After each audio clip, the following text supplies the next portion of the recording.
In no particular order, I just want to talk about my favorite TV shows that came out this year that maybe not a lot of people saw or knew about because I don't think a lot of people talked about it.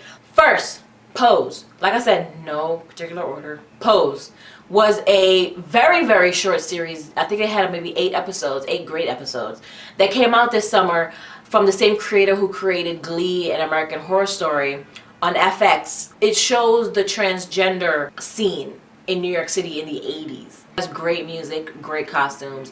Evan Peters is in it, which is why I wanted to watch it. And it was just a great watch for 8 episodes, and I hope it gets picked up for season 2 because I got really intrigued with these characters. I got used to them, and I like them a lot. And I love the writing. It showcases the other side of things that we don't usually see. We don't see these people, and we don't know what happened to them during the 80s. So it's nice that they made a show that showcases them.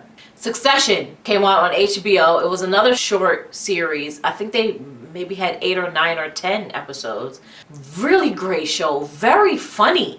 I did not expect it to be funny. I thought it was going to be serious. And it had its serious moments, but more so funny as shit, man. Like serious funny. Like it's about a family, a really rich family that has a company, and they're all trying to fight for the top spot because their father got sick and he was supposed to step down and someone was supposed to take over. It chronicles this family and seeing how everyone feels about this company and each other. And it's so good, man. I really hope HBO picks it up for season 2 because I thoroughly enjoyed it. It was produced by Adam McKay and Will Ferrell. And it stars a couple of fresh faces, but mostly it's people that we know. One of the actors I do know is Kieran Culkin, who's fantastic. There's this other actor who plays his brother-in-law who's just, I hated him so much, but then I realized he was so funny, that he was an asshole on purpose.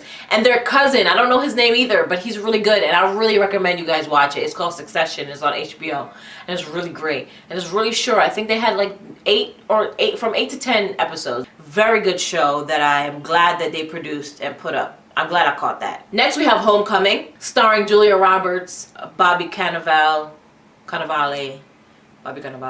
I don't remember who else is in it.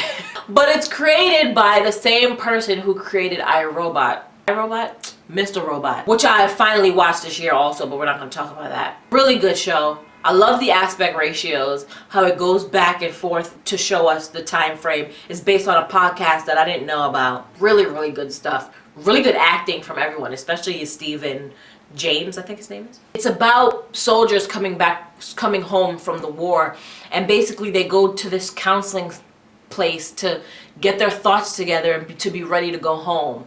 But that's not really what it's not really what's happening. It's kind of like a mystery. It was entertaining. Next we have Handmaid's Tale, which did not start this year, but had its most interesting season, in my opinion, especially because it really paralleled with what was happening in real life in this country right now, which is taking kids from their parents, which is what our government has been doing for the entire year. This season really did dig deep into basically kidnapping. That is what the show is about. It is about taking people's kids, but probably the best acting that I saw from the actress who plays the wife, and Elizabeth Moss, and Ralph Fiennes' brother, Joseph Fiennes. Yeah, Handmaid's Tale, kind of phenomenal. And there was a few deaths that really shook me.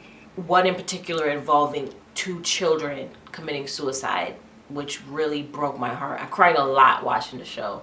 Not cried, but like teared up a lot watching this season of Handmaid's Tale. So that was a really good show this year. Another great show this year came from Ryan Murphy, again, The Assassination of Gianni Versace, which is called that, but it really was about the guy who murdered Gianni Versace more than it was about Versace. Most of the episodes was about Andrew Cunanan and why he did what he did. Cunanan. It was mostly about him and why he did what he did, and all the other people he assassinated as well. They did show Gianni a few times in a couple of the first few episodes, but then they just kept showing Andrew and his whole backstory, what happened with his parents, and specifically his father, and why his father was a criminal, which turned him to be a criminal, and why he kept thinking his whole life and pretending to be a rich person when he really was struggling. I just thought it was a really good deep dive, and they clearly researched him well to know of that. I mean, of course it's based on the book, but really good storytelling, really good writing, and really good performances from everyone. Next we got 7 Seconds. 7 Seconds was phenomenal. A lot of people said that it was canceled. I thought it was just supposed to be a mini-series. I didn't know it was supposed to be like a anthology series. I don't know. I just thought it was a mini-series, but whatever. Whether it was canceled or not, that season that I saw, phenomenal. And before Regina King won that Emmy, I knew that she was going to get nominated and potentially win because she's amazing in that. The story is very real. The way the outcome happens, you can see that from a mile away because that happens in real life. And that's the best type of shows, the one that show art imitating life, which 7 Seconds does brilliantly. And you don't have any sugar-coated type characters. The lawyer portraying the little boy who was killed isn't like this perfect lawyer. She's actually an alcoholic who is like committing adultery. The cops in the show are dicks, which is clearly how cops are. No, they were really detectives. They weren't just cops, they were detectives, which made it even worse because they weren't uniform cops. They were supposed to be detective, which we would think would be better and they would have more respect for the law, but they don't. Yeah, 7 Seconds, it shows discrimination interestingly. The Bobby Brown story that came on BET in 2 parts. First off, the actor playing Bobby was like way too handsome to be playing Bobby. The production of this was like way more better and stellar than previous black TV biopics. Aside from the TLC movie that VH1 did, this is like the best one that I've seen. The actress playing Whitney Houston was phenomenal. I've seen her in Luke Cage, I've seen her in a couple of other stuff, but I need to see her in more stuff because she's phenomenal. She's probably the best person I've ever seen play Whitney. Part 1 is much better than part 2, obviously. Part 2 is nothing but death, jail, divorce, and that horrible reality show that they did that I forgot about and never watched. But overall, I enjoyed this. It inspired me to watch the New Edition story that came out last year that I never saw and was never interested in, but this inspired me to want to watch that. Excellent quality stuff from BET because I did see it and it's really, really good. Along with this one, of course. I learned a lot of stuff. Didn't know Janet and Bobby were a thing. Didn't know that Bobby wasn't the one that introduced cocaine to Whitney. She was actually doing that before she met him. Didn't know that she miscarried. I also didn't know that Chrissy actually was in a coma for a few months before she died. I thought that that was a hoax and people were making that up, but she really was.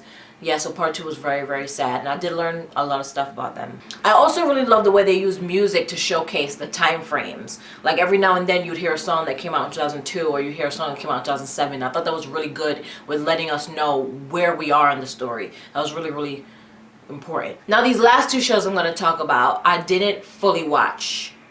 I didn't finish them, but the first few episodes that I did see were amazing. Barry and The Miraculous Mrs. Maisel on Amazon Prime. Barry's on HBO. Those 2 shows are definitely worth watching. Barry I didn't finish. I don't know, I just kind of lost faith in it or something. I didn't like it anymore after the first 4 episodes. I don't know. Let me know if I'm wrong in the comments below if you continued Barry, if you've seen the whole thing, and if I should watch the whole thing. And Mrs. Maisel, I only watched the first 2 episodes. I have to finish season 1 and then of course season 2 that just came out. But I still recommend Barry. Bill Hader. Because I love him. He's really funny. Obviously, the Fonz is hilarious. And I like the premise of him being an assassin, hitman, and he takes acting lessons. I just think that's really clever writing. And I hope it gets picked up for a 2nd season because he deserves it. Yeah, that's it. That's all for the best TV shows I watched this year. Outside of Mr. Robot, because that's not really new. It's just I just watched it this year because I didn't have Game of Thrones. And I got an obsession with like Rami Malek and wanted to just look at him and listen to him. Let me know what you guys think of these TV shows that I recommended and if you guys have seen them or if you're gonna see them and what your favorite TV shows were for the year. Let me know how you feel, what you're watching, what I should watch. And I'll see you guys next year. Happy New Year. Bye. This is Triple Dope.